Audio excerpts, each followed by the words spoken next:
hands up and clap. Make out to know that we appreciate what he's doing for us. And he got us up this morning. And he brought us here today to praise him.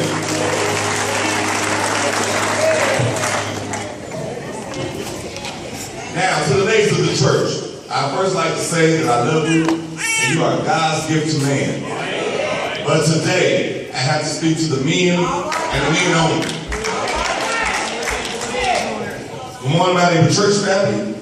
First, giving thanks and honor to God, to Pastor Travis, First Lady Travis, associate pastors, the deacon board, church secretaries, and other members of the Mount Neighbor church family that makes the church a success.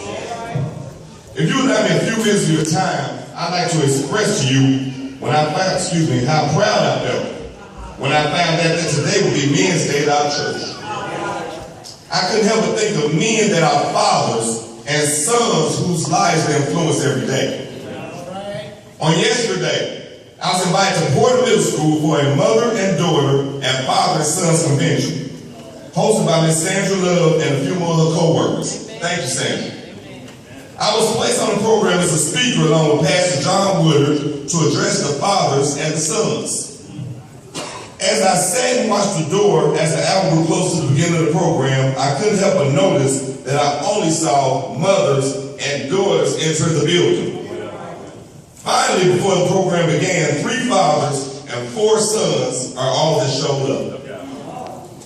Needless to say, I was once again disappointed with the level of participation that I always see when men are involved in a function with their sons.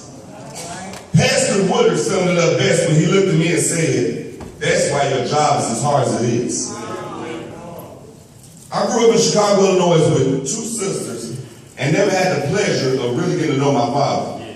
As I became older, I inherited the role of the man of the house and was the only father figures my sister had. Growing up without a father was extremely difficult because things that a father would tell his son, I either had to learn on my own or from people that I ran with in the streets.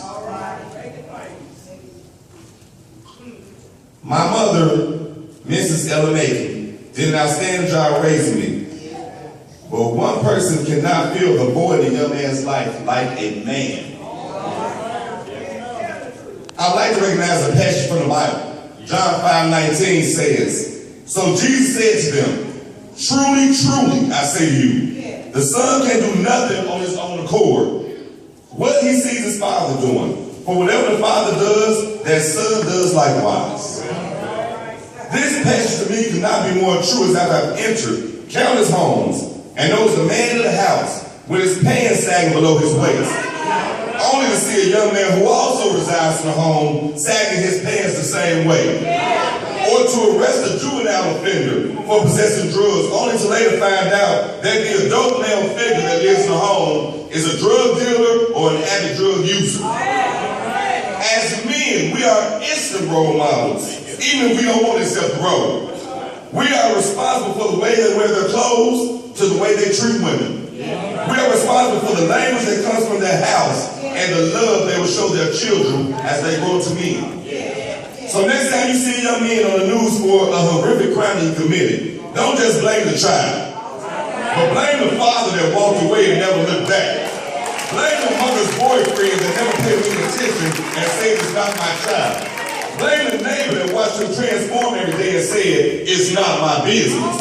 Blame the teacher who couldn't make a difference but decided to say, "I got too many things on my plate already." Blame the officer who constantly arrested him at an early age instead of sitting him down and finding out, "Son, what's really wrong with you?" And most of all, blame yourself, because every man can make a difference in a young man's life.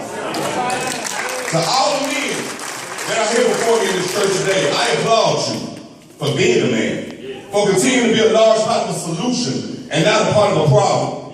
I applaud you for giving your son not only a father, but a mentor and a best friend. I applaud you because when so many statistics say we can't, we don't, and we won't, you said we can, and we will. And I applaud you for caring.